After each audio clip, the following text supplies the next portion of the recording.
আজকের ভিডিওটি খুবই ইন্টারেস্টিং হতে চলেছে, কারণ আজকের ভিডিওতে আমি আপনাদেরকে বলবো কেন ভারতীয় পেঁয়াজ আমদানি বন্ধ থাকা সত্ত্বেও আমাদের দেশে পেঁয়াজের দাম বৃদ্ধি পাচ্ছে না।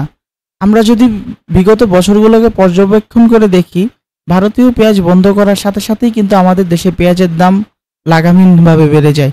কিন্তু এবছর ঠিক এর উল্টো চিত্র। ভারতীয় পেঁয়াজ আমদানি বন্ধ আছে, এরপরও কিন্তু পেঁয়াজের দাম বাড়ছে না। আজ 4ই সেপ্টেম্বর 2025 রোজ বৃহস্পতিবার বাংলাদেশের 3টি স্থলবন্দর ভোমরা, হিলি ও সোনা মসজিদ, এই 3টি স্থলবন্দরের কোনো স্থলবন্দর থেকেই বাংলাদেশে কোনো ভারতীয় পেঁয়াজ প্রবেশ করেনি। অর্থাৎ পুরনো যে আইপি দেওয়া হয়েছিল সেই আইপির পেঁয়াজ বলা যায় প্রায় শেষের দিকে। এরপরেও কেন পেঁয়াজের দাম বাড়ছে না? এরপরও পেঁয়াজের দাম না বাড়ার মূল কারণ হলো আমাদের দেশীয় পেঁয়াজের অতিরিক্ত উৎপাদন। এবছর আমাদের দেশে রেকর্ড পরিমাণ দেশীয় পেঁয়াজ উৎপাদন হয়েছে, কিন্তু আইপি অনুমতি দেওয়ার আগে হাটগুলোতে কিন্তু আমদানি খুবই কম হচ্ছিল এবং সবাই ভেবেছিল যে পেঁয়াজ মনে হয় এখন শেষের দিকে। আসলে পেঁয়াজ শেষের দিকে ছিল না, তখন বাজার লাগামহীনভাবে বৃদ্ধি পাওয়ার কারণে প্রত্যেক স্টক ব্যবসায়ী ও কৃষকেরা ভেবেছিল যে পেঁয়াজের দাম সামনে আরও বাড়বে। এ কথা চিন্তা করে তারা ধীরে ধীরে পেঁয়াজ আমদানি কমিয়ে ফেলেছিল। এটাই হচ্ছে তখন আমদানি কম হওয়ার মূল কারণ। দিন যাচ্ছিল, দাম বাড়ছিল এবং হাটে আমদানি কমছিল। আর এই অবস্থা দেখেই কিন্তু বাংলাদেশ সরকার পেঁয়াজ আমদানি অনুমতি আইপি ওপেন করে দেয়।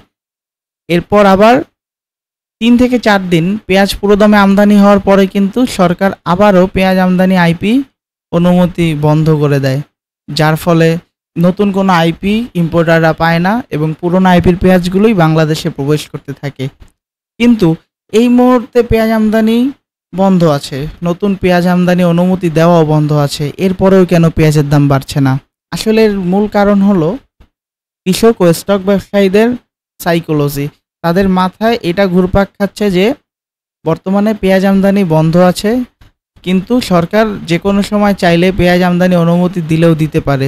তারা এই ভয়ে যদি পেঁয়াজ আমদানি আবারও চালু করে তাহলে কিন্তু পেঁয়াজের দাম অনেক কমে যাবে, কারণ সবাই জানে ভারতে কিন্তু পেঁয়াজের দাম বর্তমানে খুবই কম।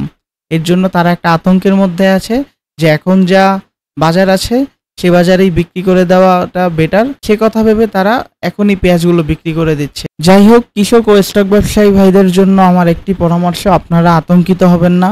আপনারা ধীরে ধীরে পেঁয়াজগুলো বিক্রি করতে থাকেন। পেঁয়াজগুলো কয়েকটি ভাগে হাটে আমদানি করুন।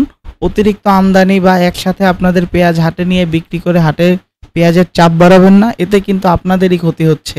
যাই হোক, ভিডিওটা আর বেশি বাড়াবো না, ভিডিওটা এই মুহূর্তে শেষ করছি। আপনাদের এ বিষয়ে মতামত কমেন্টে জানাবেন আর আমাদের চ্যানেলটিকে সাবস্ক্রাইব করে যাবেন। সবাই ভালো থাকবেন, সুস্থ থাকবেন ও মুনশিদা অ্যানালাইজারের সাথে থাকবেন। খুদা হাফেজ।